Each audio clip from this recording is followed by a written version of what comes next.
Assalamualaikum warahmatullahi wabarakatuh. Perkenalkan, nama saya Isril Mahendra. Di sini saya ingin menjelaskan tentang hadis yang artinya adalah telah menceritakan kepada kami Abu Bakar bin Abu Syaibah dan Amru, Anakid dan Ishaq bin Ibrahim, dan ini adalah lafaz Ibnu Abu Syaibah. Ishaq berkata, telah mengabarkan kepada kami. Sedangkan yang kedua berkata, telah menceritakan kepada kami. Waqi telah menceritakan kepada kami. Sufyan dari Khalid Al-Qadza dari Abu Khilabah dari Abu Ashi'ats dari Ubadah bin Samit. Dia berkata, Rasulullah Shallallahu Alaihi Wasallam bersabda, emas dengan emas, perak dengan perak, gandum dengan gandum, jewawut dengan jewawut, kurma dengan kurma, dan garam dengan garam.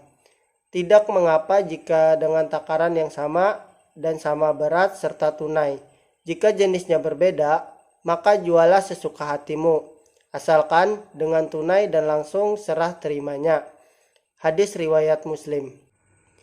Jual beli secara bahasa pertukaran atau saling menukar. Sedangkan menurut pengertian syariat, jual beli adalah pertukaran harta, dasar saling rela atau memindahkan milik dengan ganti milik yang dapat dibenarkan. Pengertian jual beli menurut istilah adalah menukarkan suatu harta dengan benda yang lain dan keduanya menerima harta untuk dibelanjakan dengan lafaz ijab qabul. Menurut cara tertentu, menurut Abu Muhammad Mahmud Al-Aini, jual beli adalah pertukaran barang dengan barang yang dilakukan dengan suka sama suka. Sehingga menurut pengertian syara, jual beli adalah tukar menukar barang atau saling ridho kedua belah pihak. Menurut Hendi Suhendi, jual beli adalah suatu perjanjian tukar menukar benda atau barang yang mempunyai nilai secara sukarela di antara kedua belah pihak. Pemilik harta benda dengan jalan tukar menukar yang sesuai dengan aturan syara. Ada beberapa definisi jual beli yang dikemukakan oleh ulama mazhab, yaitu yang pertama, ulama Hanafiyah.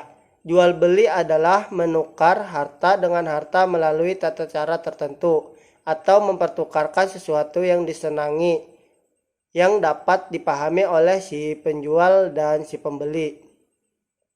Yang kedua, menurut Imam Nawawi, jual beli adalah pertukaran harta dengan harta atau untuk tujuan kepemilikan.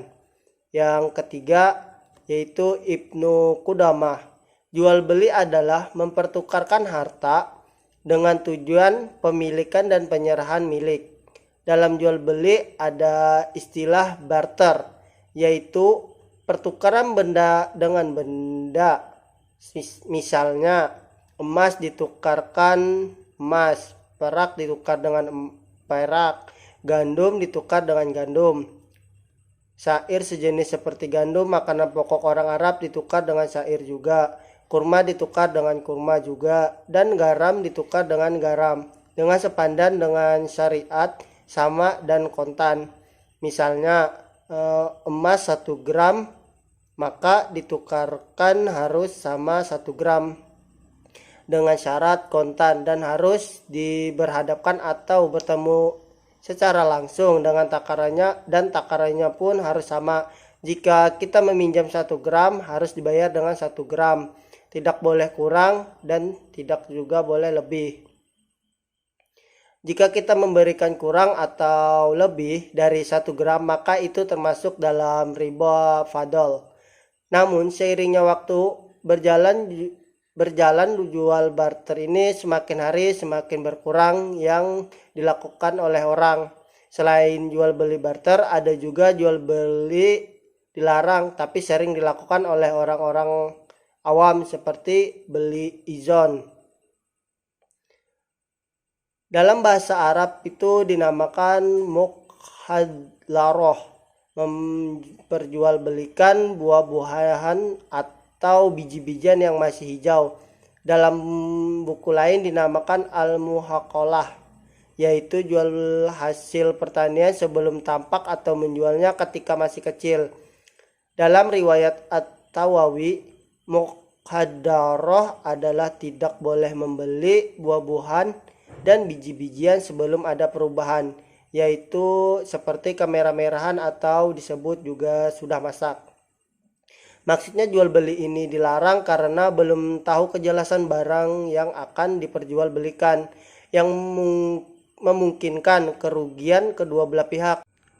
Pendapat para fuqaha, jual beli buah-buahan atau hasil pertanian yang masih hijau belum nyata baiknya dan belum dapat dimakan adalah salah satu diantaranya itu barang-barang yang terlarang untuk diperjualbelikan. Hal ini didasarkan pada hadis Nabi yang melarang menjual buah-buahan sehingga tampak kebaikannya, yakni larangan menjual beli sebelum masak sama sekali.